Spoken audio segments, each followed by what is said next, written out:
The house on the hill had no name because it did not need one. In the old quarter of the city, everyone knew it by sight.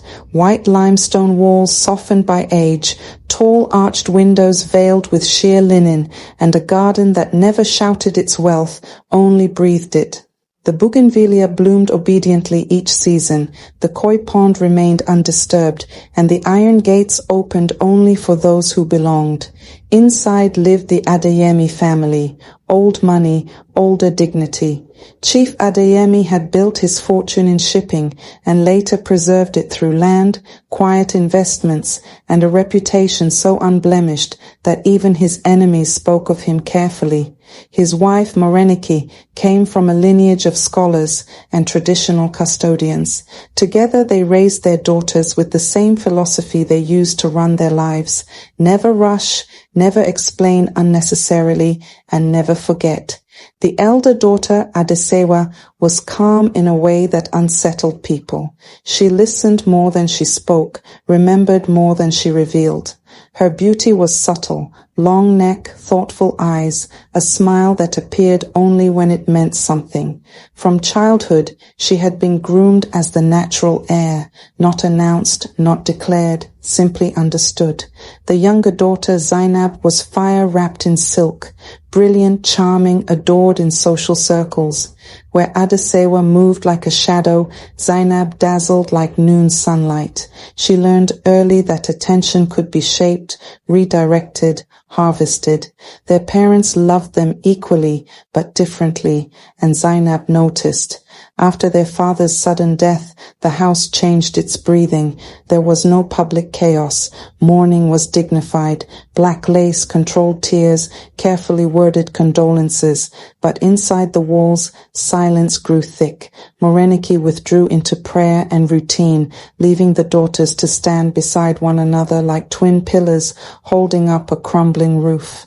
It was then that Zainab began to move. She spoke softly to lawyers, smiling as she asked questions that sounded innocent. She took charge of public-facing family affairs, attending galas, shaking hands, ensuring the Adeyemi name remained visible and admired.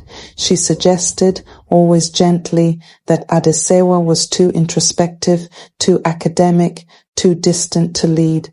Adesewa said nothing. She continued managing the family archives, overseeing land records, old contracts, ancestral agreements that few outsiders understood. She drank tea with elders who remembered her grandmother. She listened when people spoke, especially when they thought she was not important. Zainab's engagement came as no surprise. Her fiancé was polished, ambitious, and very impressed with the Adeyemi fortune. The wedding was planned to be spectacular, an event meant to announce a new era. Zainab insisted it be held at the family house. Adesewa agreed. In the months leading up to the wedding, documents shifted quietly. Old clauses were revisited. Trustees were reminded of dormant conditions written decades earlier by a man who believed deeply in character over charm. Adesewa never rushed. She never confronted. She never warned. On the morning of the wedding, the house glowed. Gold accents, soft music, guests from across continents. Zainab moved through it all like a queen finally crowned. She barely glanced at her sister, who stood near the garden, serene as ever.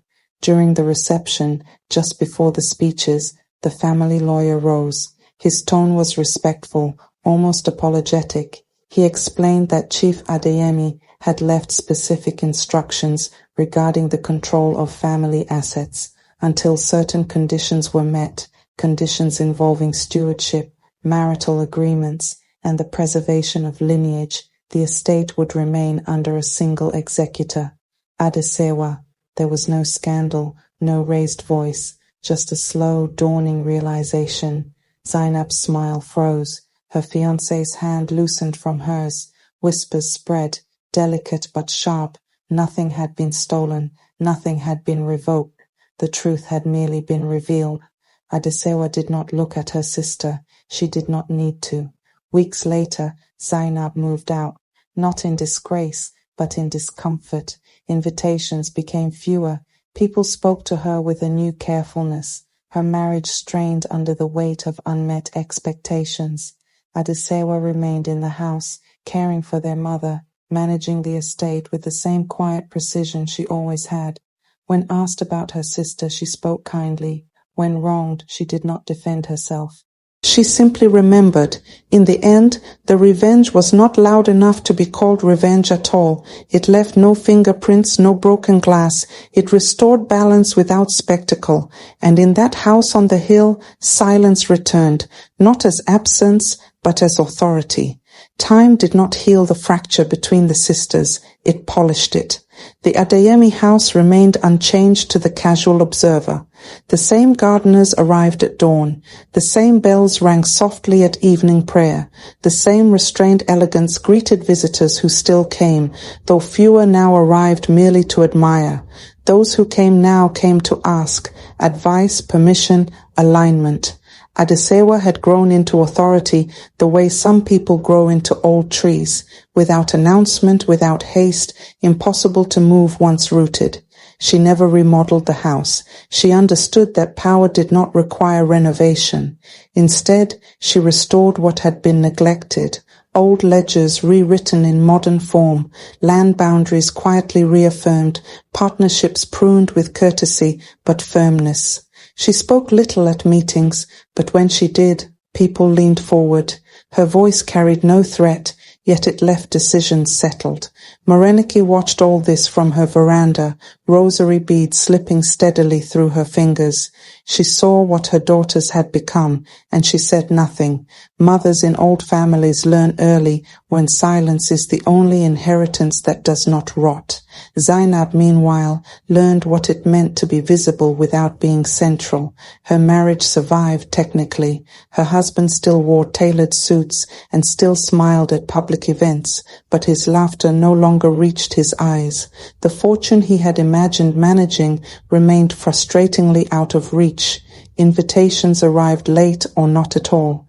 When they did, Adesewa's name appeared first on the envelope, even when Zainab was the one expected to attend.